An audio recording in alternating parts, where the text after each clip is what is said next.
कांग्रेस में राजस्थान में गुटबाजी है, लेकिन आरोप ये लगता है कि बीजेपी में भी गुटबाजी है। ऐसा आरोप कांग्रेस लगाती है, वो यही करेंगे। उनके पास कुछ बोलने को नहीं है, उन्होंने कुछ नहीं किया सिवाय आरोप लगाने। आप सांसद हैं, इंडिया अलायंस पर आपका क्या कहना है? ये सारा जो खिचड़ी है, ये खिचड़ी पता नहीं क्यों पकड़ी है, क्योंकि ये पक के भी इसका कुछ नहीं होगा।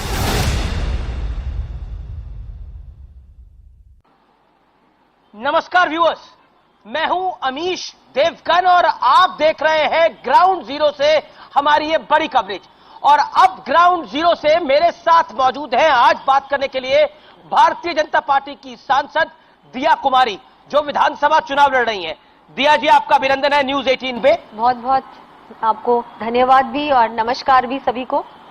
और जनता का भी अभिनंदन है, जोरदार तालियों के साथ जनता जनार्दन का भी अभिनंदन है। दिया कुमारी जी, पहला सवाल बनता है, जयपुर का राजघराना, युवा, स्मार्ट, लंदन से ग्रेजुएट, फिर भी पॉलिटिक्स में क्यों आ गई? किस चीज ने आपको मोटिवेट किया या फिर मजबूरी में राजनीति में आ गई? मैं तो ये कहूंगी कि सभी को पॉलिटिक्स में आने के लिए मुझे लगता है कि अच्छा है कि कोई भी, अगर आई थिंक आपने जैसे बताया राजघराना, एजुकेटेड, थिंक ये अच्छी बात है। सभी को, जिसके भी मन में सेवा करने की भावना है, उसको आना चाहिए, और स्पेशली यूथ को तो डेफिनेटली अब आना चाहिए। मैं ये कहना चाहूंगी कि मोटिवेशन मेरी जो दादी थी गायत्री देवी जी, वो पॉलिटिक्स में थी, स्वतंत्र पार्टी में थी, और जिस तरह से मैंने देखा था कि वो आगे बढ़कर किसी को भी कोई भी समस्या होती, पॉलिटिक्स छोड़ दी थी उन्होंने जब तक मैं बड़ी हुई तब तक, लेकिन वो जो मैंने देखा सेवा की भावना उनके मन में थी, वो बिल्कुल बचपन से मैं देखती आई थी। और मेरे पिताजी, सेवा की भावना है, पद की भावना नहीं है? नहीं, बिल्कुल भी नहीं। मैं जब एमएलए बनी, पहला चुनाव लड़ा, थोड़ा हेजिटेट भी कर रही थी कि मैं एक्चुअली पॉलिटिक्स में क्या करूंगी, कैसे करूंगी, लेकिन बिल्कुल जैसे ही मैं इसमें आई और फिर बहुत मेरी अच्छी जीत भी हुई, जनता का इतना स्नेह मिला, इतना आशीर्वाद मिला, उसके बाद इतना अच्छा लगा कि मैं कुछ भी, जैसे किसी की अगर गांव में रोड है या पानी की समस्या है या कोई भी चीज है, जब आप उनकी हेल्प करते हो और वो काम उनका करवा देते हो ना, उनके चेहरे पे जो मुस्कान होती है, वो देख के मुझे लगता है उससे बेटर और कोई चीज नहीं है, उससे ज्यादा खुशी और कोई चीज नहीं दे रही। ये एक सवाल मेरा है कि आप राजसमंद से लोकसभा सांसद हैं और 5 साल भी नहीं हुए हैं कार्यकाल को, और अब आप विधानसभा चुनाव लड़ रही हैं। एक सवाल बनता है कि ये प्रमोशन माना जाए या डिमोशन माना जाए? देखिए, पार्टी, मैं तो अपने आप को एक पार्टी का कार्यकर्ता मानती हूँ जी, और पार्टी ने जो पहली बार टिकट दी सवाई माधोपुर से, जो भरतपुर संभाग से था, जयपुर से नहीं था, वो भी मैंने बिल्कुल बहुत खुशी से वो काम किया। उसके बाद मुझे सांसद का चुनाव लड़ाया राजसमंद से, जो जहां 4 जिले लगते हैं और मेवाड़ और मारवाड़ दोनों ही जुड़ा हुआ है उस लोकसभा क्षेत्र से, और 3 संभाग जुड़ते हैं, उदयपुर, अजमेर और जोधपुर। तो वहां भी मैं नई थी, उससे पहले मैं वहां कभी नहीं गई थी, लेकिन आप देखिए कैसी पार्टी है भारतीय जनता पार्टी, और आज मुझे जयपुर से प्रत्याशी बनाया। तो मैं तो कहूंगी भारतीय जनता पार्टी का मैं तो एक कार्यकर्ता हूं, और पार्टी इतनी मजबूत है, हमारी जो कार्यकर्ता की टीम है ना, वो इतनी मजबूत है कि आप किसी भी कार्यकर्ता को कहीं से भी चुनाव लड़ा दीजिए, वो चुनाव जीतेगा। लेकिन 41 सीटों में जो पहली 41 सीटें आई, उसमें आपकी सीट का निर्णय हुआ। इसको एक कैटेगरी की सीट माना जाता है, बहुत स्ट्रांग सीट, स्ट्रांग होल्ड है बीजेपी का। बीजेपी ने आपको इतनी मजबूत सीट दी है, आपके लिए कोई मजबूत प्लानिंग भी कर रखी है इसका मतलब भविष्य के लिए बीजेपी ने? देखिए, मैं ये नहीं जानती क्या प्लानिंग है क्या नहीं, लेकिन बहुत अच्छी सीट है। आज तो भारतीय जनता पार्टी के लिए सभी सीटें, 200 की 200 सीटें मजबूत सीट्स हैं। ये कांग्रेस को सोचना पड़ेगा उनके लिए सेफ सीट्स कौन सी है। अच्छा, आप कह रही है कांग्रेस को सोचना पड़ेगा कि उनके लिए सेफ सीट कौन सी है?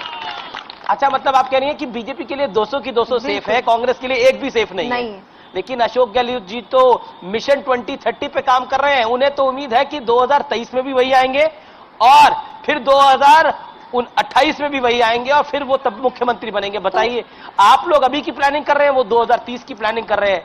उन्होंने, देखिए, उनके पास यही बातें हैं, उन्होंने घोषणाएं की हैं पिछले 6 महीने में, जिसमें से एक भी उनकी घोषणा अमल होने वाली नहीं है, ग्राउंड पे उतरने वाली नहीं है। दूसरा, 2030 तो बहुत दूर की बात है। उनको इतना सोचना ही नहीं चाहिए। अभी उन्होंने 5 साल बिताए अपनी कुर्सी बचाने के लिए, पता नहीं उस समय क्या हालत होगी क्या नहीं होगी। मैं आपको बताना चाहूंगी इस बार भारतीय जनता पार्टी की सरकार आएगी और रहेगी 2030 तक भी और आगे भी। हमारे उनकी कुर्सी तो बीजेपी हिलाना चाहती थी, अमित शाह हिलाना चाहते थे, नरेंद्र मोदी हिलाना चाहते थे, सचिन पायलट को आप अपने खेमे में लेना चाहते थे। वो तो बार बार बेचारे यही कहते रहे कि देखिए मैंने बचा लिया, मैंने बचा लिया। गद्दार तो कांग्रेस के कई लोग थे, उन्होंने ये बोला? बिल्कुल भी नहीं, उनकी अंदरूनी लड़ाई थी, उनके अंदर की जो ये खींचतान थी, इस वजह से राजस्थान की जनता को इसका खामियाजा उठाना पड़ा।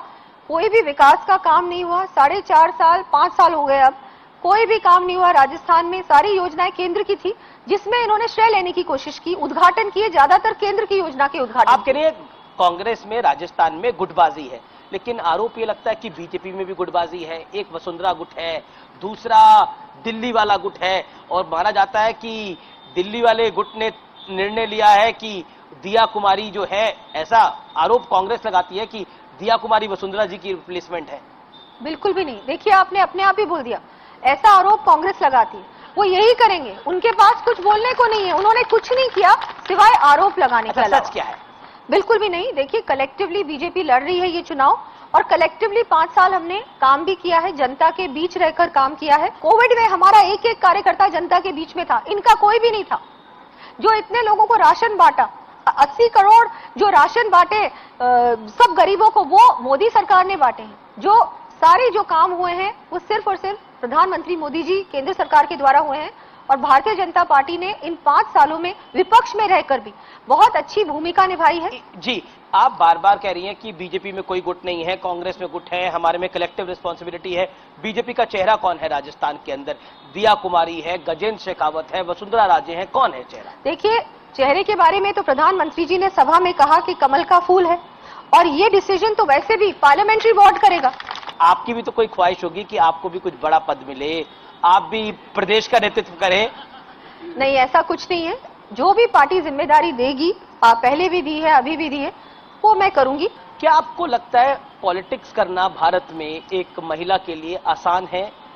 मेरा सवाल बहुत डायरेक्ट है। आप देखिए मोदी जी ने तो आसान कर दिया, 33% रिजर्वेशन देखिए बहुत आसान कर दिया, तो इसमें आसान बिल्कुल अब ऐसा नहीं है। अब अपॉर्चुनिटीज है। मैं सांसद रही हूँ, विधायक रही हूँ, मेरे लिए कोई भी ऐसा नहीं था कि भाई मैं क्योंकि मैं महिला हूँ मेरे लिए कहीं भी मुश्किल आ रही है। नहीं नहीं, ऐसा बिल्कुल भी नहीं है। जैसे और प्रोफेशंस में है वैसे ही पॉलिटिक्स में भी अब ऐसा कुछ नहीं है। क्योंकि आप राज परिवार से हैं, और एक आरोप लगाया जाता है कि राज परिवार के लोगों को क्या पता जमीनी हकीकत क्या होगी। यही बीजेपी आरोप लगाती है राहुल गांधी पर कि देखिए ये तो जिसे कहते हैं वंशवाद की राजनीति करते हैं। तो क्या उसको आप, उस आरोप को आप कैसे देखती हैं? नहीं, बिल्कुल भी नहीं, ऐसा है नहीं। बहुत सारे अर्स्टवाइल रॉयल फैमिलीज आज भी पॉलिटिक्स में हैं, और कांग्रेस की ओर से भी हैं, सिर्फ बीजेपी की ओर से नहीं है। ऐसा नहीं है। मैं सोचती हूँ कि हम लोगों का जुड़ाव रहा है हमेशा जनता से। चाहे मेरे दादाजी थे, दादी जी थी, मेरे पिताजी भी सेना में थे, और उन्होंने बिल्कुल बिना किसी शुल्क के सेना में अपनी सर्विसेज दी, और महावीर चक्र भी उनको मिला। तो ये तो, और मैंने भी वही देखा है। आपने वुमेन रिजर्वेशन बिल की बात करी, और राहुल गांधी ने बोला है कि ओबीसी रिजर्वेशन उसके अंदर होना चाहिए। उस विषय पर आप क्या कहती है? देखिए ये तो जो भी होता है आगे की बात है, इस पे मैं क्या टिप्पणी करूं।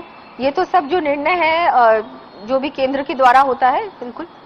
और आप भगवान राम के वंशज हैं, श्री राम सनातन में बड़े आराध्य हैं, लेकिन राजस्थान में हनुमान जयंती पर शोभा यात्राओं पे पत्थर फेंके जाते हैं, कांवड़ यात्राओं पे डीजे बजाने पर बैन लग जाता है। इसको आप कैसे देखती हैं? जी नहीं, ये बहुत ही गलत हुआ है राजस्थान में। ये जो तुष्टीकरण की राजनीति की है कांग्रेस ने, इसका जवाब तो जनता उनको देगी। और जिस तरह से ये इन्होंने रोक लगाई कि जितनी भी शोभा यात्राएं होती हैं, त्योहार मनाए जाते हैं, उसमें आपको परमिशन लेनी पड़ेगी, परमिशन दी ही नहीं इन्होंने। तो इस तरह की चीजें करना, तुष्टीकरण करना, ये बिल्कुल गलत है। और सनातन को लेकर ये जो इंडिया गठबंधन के कुछ घटक दल हैं, खासतौर पर तमिलनाडु में हमने देखा, हमने उत्तर प्रदेश में स्वामी प्रसाद मौर्य को देखा, सनातन को समाप्त करने की जो लोग बात कर रहे हैं, उस विषय पर आप क्या कहना चाहती हैं? बिल्कुल गलत है। सनातन को कोई समाप्त नहीं कर सकता। सनातन हमारे देश की संस्कृति का बहुत पुराना एक भाग है। हम कैसे उसको हमारे से अलग कर सकते हैं? लेकिन उन्होंने जो ये बात बोली है ये बहुत गलत है, और ऐसा उनको नहीं बोलना चाहिए था। ऐसा और ये कांग्रेस के ही ये जो इनकी अलायंस है उसी के ये भाग है, उसी का पार्ट है ये। तो कांग्रेस, इसका मतलब कांग्रेस की विचारधारा भी यही है, कांग्रेस कहती है उनकी कि मानसिकता दर्शाता है ये सब। क्या आपको लगता है कि इस बार ये पॉलिटिकल मुद्दा भी रहेगा राजस्थान के विधानसभा चुनावों के अंदर, जिस तरह से सनातन को लेकर बयानबाजी हुई है? बिल्कुल रहेगा। सनातन पे इनको ऐसा नहीं बोलना चाहिए था। मैंने जैसे कहा कि जनता में बहुत गुस्सा है, बहुत रोष है। कुछ ही दिन पहले जयपुर में भी, जयपुर शहर में एक प्रदर्शन भी हुआ था इसके खिलाफ, और ये जगह जगह पे कर रहे हैं इस तरह की चीजें। तो ये बिल्कुल इसमें, इस चुनाव में आप देखेंगे कि इसका बहुत इफेक्ट होगा और ये इनके लिए बहुत घातक साबित होगा।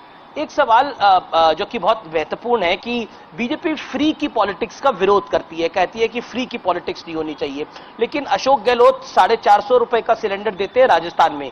सीएम शिवराज, यानी बगल का प्रदेश है मध्य प्रदेश में, आप लोग सिलेंडर देते हैं 500 रुपए का। तो यहां पर फ्री की राजनीति है और वहां पर फ्री की राजनीति नहीं है, ऐसा क्यों?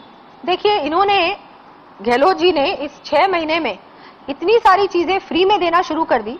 चाहे बिजली की बात करें, चाहे ये सिलेंडर्स की योजना, उज्ज्वला योजना तो मोदी जी की योजना है, योजना वहीं से है, वहां से भी अच्छी कम। अभी हमारे सिलेंडर्स वैसे ही इतने कम हो गए हैं। इन्होंने क्या किया कि लास्ट के 2 महीने 3 महीने रह गए हैं, अब मैं कुछ ना कुछ ऐसा करता हूं जिससे कि महिलाओं को मैं प्रभावित कर सकूं, उनके वोट ले सकूं। लेकिन इससे कुछ नहीं होने वाला। चाहे हम ये बात करें उज्ज्वला 500 रुपए की गैस सिलेंडर्स की, चाहे ये इन्होंने कहा है और भी कुछ फ्री में दिया है इन्होंने, लेकिन वो असलियत में ये है कि जनता तक वो पहुंचा भी नहीं है। ये मोबाइल फोन्स भी इन्होंने कहा स्मार्टफोन्स देंगे महिलाओं को। अगर मेरे क्षेत्र में मैंने वहां महिलाओं से पूछा कि आपको स्मार्टफोन्स मिले, उनको किसी को नहीं मिले, केवल 1-2 स्मार्टफोन्स दिए, वो भी पुराने जो होते हैं ना, यूज्ड मोबाइल्स, वो दिए। अच्छा, एक सवाल, बीजेपी में भी असंतोष है टिकट घोषणा के बाद, और कुछ और लोग भी दावेदारी कर रहे हैं। क्या आपको लगता है वो भारी पड़ सकता है, क्योंकि बागी खेल बिगाड़ सकते हैं भारतीय जनता पार्टी का? नहीं, ऐसा कुछ नहीं है, अभी ऐसा कुछ नहीं होगा। हम सब परिवार, एक बड़े परिवार के सदस्य हैं और सब लोग सही हो जाएगा, ऐसा कुछ भी नहीं है, कोई भी बागी नहीं है। पर आपको लगता है कि क्योंकि पिछली बार कांग्रेस का खेल बिगड़ गया था, इस बार बीजेपी का ना बिगड़ जाए? बिल्कुल भी नहीं, ये सब चीजें तो राजनीति का हिस्सा है, ये सब होता रहता है। लेकिन अंत में आप देखेंगे हम सब मिलकर चुनाव लड़ेंगे और बहुत अच्छी जीत होगी भारतीय। एक सवाल जो कि बहुत आवश्यक हो जाता है कि आप खुद एक महिला है, क्या आप मानती हैं राजस्थान में महिलाएं सेफ है? आज की तारीख में बिल्कुल सेफ नहीं है। ये 5 साल बिल्कुल सेफ नहीं थी। बलात्कार की राजधानी बन चुका है Rajasthan. Number 1 in crime against women हो चुका है, नंबर 1 इन रेप्स, नंबर 1 दलित अत्याचार पे भी नंबर 1 है। बहुत सारी ऐसी चीजों में नंबर 1 है Rajasthan, specially crime against women. इतना क्राइम बढ़ा है, कम से कम 20 घटनाएं रोजाना, रिपोर्टेड घटनाएं राजस्थान में हुई रोजाना। तो ये जो हुआ है राजस्थान में, इसकी जिम्मेदारी कौन लेगा? जो मुख्यमंत्री प्रियंका जी, तो प्रियंका गांधी कहती है लड़की हूं, लड़ सकती हूं, लेकिन एक बार भी प्रियंका गांधी एक भी इंसिडेंट में नहीं आई, एक भी परिवार को दिलासा नहीं दिया। आप उनसे पूछें, रणथंभौर आती हैं, घूमने आती हैं, हॉलिडे मनाने आती हैं, लेकिन एक बार भी किसी भी पीड़िता को या पीड़ित परिवार को मिली है क्या आके? उनको न्याय दिलाने का प्रयास किया उन्होंने? एक बार भी नहीं किया। पर प्रियंका जी उत्तर प्रदेश तो चली जाती हैं, मध्य प्रदेश वो बस वहीं जाती हैं, वो वहां जाती है राजनीति करने। यहाँ पर उनका उन्हीं की सरकार है, यहाँ पर आती कुछ करती, उन्होंने अपनी शक्ल तक नहीं दिखाई, एक भी परिवार के पास नहीं गई। ये सब रणथंभौर घूम के चली जाती है। अब आई है करने के लिए सभा, किस लिए? क्योंकि चुनाव आ रहे। क्या आपको लगता है कि इस बार महिलाएं निर्णायक होंगी राजस्थान के चुनाव में, और क्यों? देखिए, जिस तरह से मोदी जी ने हम सभी महिलाओं पे इतना बड़ा आशीर्वाद दिया है, इसके बाद सभी महिलाएं बहुत जागरूक भी हो गई हैं, बहुत उत्साहित भी हैं, और सभी लोग भरपूर वोटिंग करेंगे। मैं जहां जा रही हूं, महिलाओं में जितना उत्साह है मैंने इससे पहले कभी नहीं देखा। जी, कुछ सवाल ले लेते हैं, 2-3 सवाल ले लेते हैं। कोई हाथ खड़ा करे उससे सवाल लेते हैं। जो तुष्टीकरण की राजनीति कांग्रेस ने की है, उसके जनता को जिस प्रकार का गुस्सा है, उससे राहत दिलाएगी या नहीं? तुष्टीकरण की राजनीति जो कांग्रेस ने करी है, अगर सत्ता में बीजेपी आती है तो क्या उससे राहत मिलेगी? बिल्कुल मिलेगी। भारतीय जनता पार्टी इस तरह की राजनीति ना तो पहले करती थी, ना अब आगे करेगी। और देखिए, आप मोदी जी की योजनाएं भी हर व्यक्ति को मिली है। लेकिन आपकी पार्टी पे आरोप लगता है कि आप हिंदुओं का तुष्टीकरण करते हैं। बिल्कुल भी नहीं, ऐसा नहीं हुआ है, पहले भी नहीं हुआ था जब हमारी पार्टी सत्ता में थी, और आगे भी नहीं होगा। सबको एक साथ लेके चलेंगे। मोदी जी खुद ही कहते हैं सबका साथ सबका विकास। जी, एक और सवाल, कोई हाथ जी, सवाल छोटा सवाल रखिएगा। मैं मैडम से ये जानना चाहता हूं कि राजस्थान में जब प्रधानमंत्री जी आए थे, उन्होंने ये कहा कि जो भी योजनाएं पिछली सरकार जो घोषणाएं कर रही है और वो घोषणाओं का आदेश जारी नहीं हो रहा है या आदेश जारी हो रहा है, उनको उसी तरीके से इम्प्लीमेंट किया जाएगा। जो घोषणाएं हैं उनको आश्वस्त किया था प्रधानमंत्री जी ने कि सारे जो घोषणाएं हो रही है या आदेश जारी नहीं हो रहे, उनको आगे जब भी आपकी सरकार आएगी उसमें मोदी जी ने कहा था हम इसको कहीं छेड़छाड़ नहीं करेंगे। और ओल्ड पेंशन स्कीम जो दी थी उसमें भी पार्टी का क्या विचार है? मैं ये कहना चाहूंगी, मोदी जी ने, आपने अपने सवाल का जवाब खुद ही दे दिया। मोदी जी ने कहा था कोई भी, किसी भी, जो भी इन्होंने स्कीम्स चलाई हैं जी, उन स्कीमों को बंद नहीं किया जाएगा। उल्टा हमारी सरकार आकर इसको और अच्छी तरह से व्यवस्थित रूप से इन स्कीम्स को चलाएगी। जी, आखिरी सवाल कोई पूछना चाहे तो? जी जी दिया जी, मेरा सवाल आपसे, लेकिन ये सभी नेताओं के ऊपर लागू होता है। क्या बार बार सीट बदलने से जनता की उम्मीदों को झटका देना नहीं है? सीट बदलना क्या जनता की उम्मीदों को झटका देना नहीं है? अच्छा सवाल है। जी, बिल्कुल। तालियां इस सवाल के लिए। जी जी, सीट तो पार्टी निर्णय लेती है किसको कहां से चुनाव लड़ाना है। तो इसमें तो मैं कुछ नहीं कहना चाहूंगी, ये तो डिसीजन हमारे पार्लियामेंट्री बोर्ड का होता है। कई बार तो नेता भी चाहते हैं कि सीट बदल जाए, उनको पता है कि उस एरिया में रोष है। हम कई विधायकों को ऐसा जानते हैं जो अपनी सीट बदलना चाहते हैं और अभी भी घूम रहे हैं टिकट बदलवाने के लिए। देखिए, मैं किसी और के लिए तो कमेंट नहीं कांग्रेस करूंगी, और बीजेपी में, दोनों में मैं किसी और के लिए कोई टिप्पणी नहीं करूंगी जी। मैं अपने लिए कहूंगी, मैंने तो वहीं से चुनाव लड़ा है जहां से पार्टी ने निर्देश दिया। जी। अच्छा, अब आखिरी दो सवाल है मेरे, उसके बाद मैं रैपिड फायर राउंड पे आऊंगा।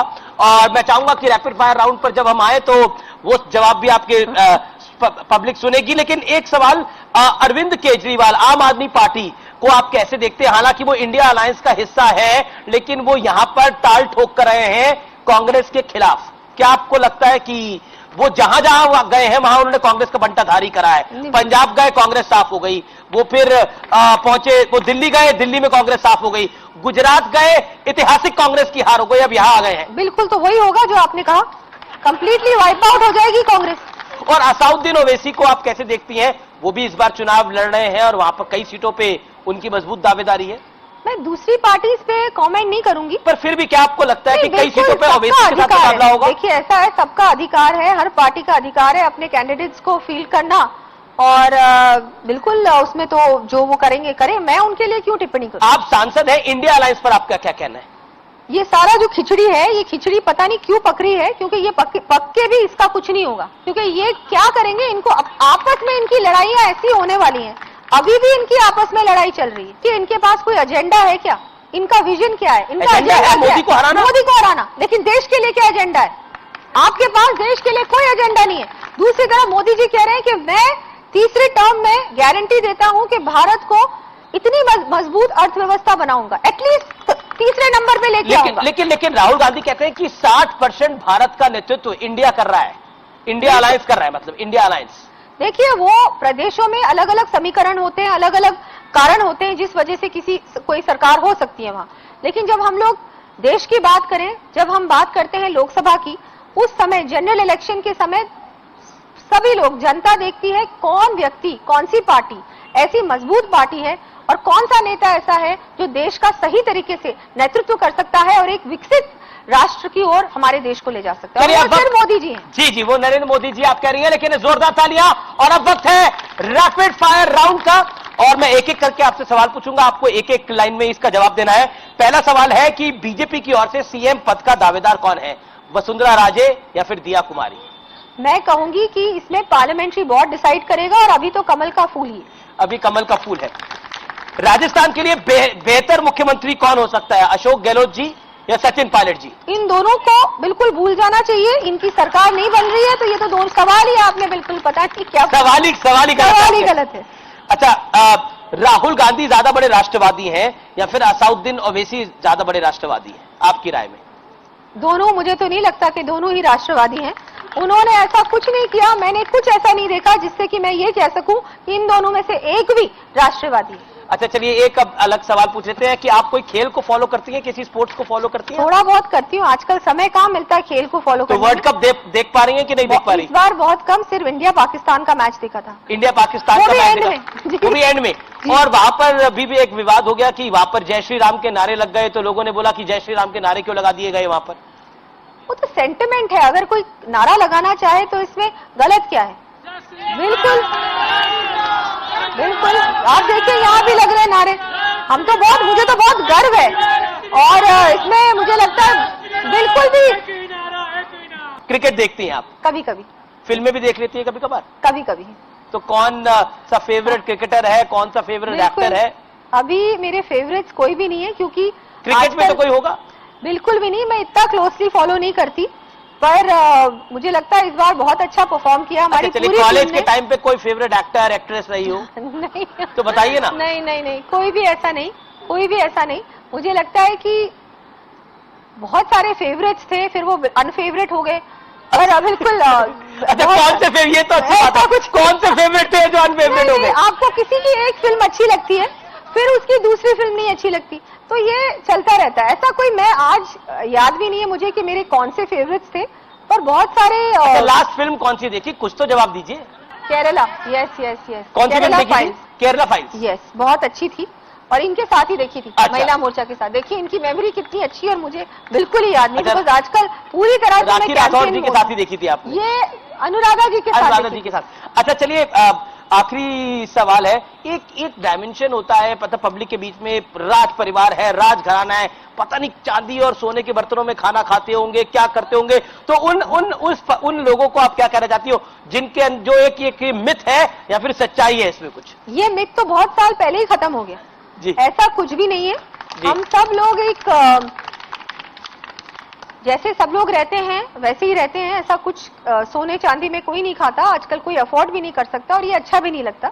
दूसरा क्या है कि आज की जो जितने भी फैमिलीज हैं वो बहुत ऐसी चीजों में लगे हुए हैं, सब टूरिज्म से रिलेटेड हैं, सबने अपने अपने या तो ट्रैवल एंड टूरिज्म में कुछ ना कुछ कर रहे हैं, म्यूजियम्स चला रहे हैं, लोगों को समझाने में कठिन होता है, एम्प्लॉयमेंट बहुत दे रहे हैं। बिल्कुल भी नहीं, हम लोग, मैं आपको कहना चाहूंगी, जितने भी हैं जो अर्स्टवाइल राजघराने हैं, वो सभी लोग ऐसा काम कर रहे हैं जिससे कि बहुत लोगों को रोजगार दे रहे हैं। वो चाहे वो होटल इंडस्ट्री हो, चाहे वो किसी तरह के म्यूजियम हो, चाहे वो स्कूल्स हो, ऐसी चीजें कर रहे हैं। तो वो तो वैसे ही जनता की सेवा कर रहे हैं। और देखिए आजकल सब लोग, नई जेनरेशन भी ये सब चीजों में नहीं मानती। हम सबको एक डाउन टू अर्थ रहना है, हम्बल रहना है, तभी हमको रिस्पेक्ट मिलती है। चलिए, बहुत अच्छी बात आपने कही, और आपका बहुत बहुत शुक्रिया हमारे मंच पे आने के लिए, अपनी बात को रखने के लिए, और बेस्ट विशेस आपके इलेक्शन के लिए। तो ये थी दिया कुमारी, जिनके साथ हमने एक संवाद किया, उन्हें जानने और समझने की कोशिश करी। फिलहाल इस खास कार्यक्रम में इतना ही। जयपुर की जनता का बहुत बहुत धन्यवाद, आप यहां एक बड़ी तादाद में आए। फिलहाल इतना ही, नमस्कार, जय हिंद, वंदे मातरम। कांग्रेस में राजस्थान में गुटबाजी है, लेकिन आरोप ये लगता है कि बीजेपी में भी गुटबाजी है। ऐसा आरोप कांग्रेस लगाती है, वो यही करेंगे, उनके पास कुछ बोलने को नहीं है, उन्होंने कुछ नहीं किया सिवाय आरोप लगाने। आप सांसद हैं, इंडिया अलायंस पर आपका क्या कहना है? ये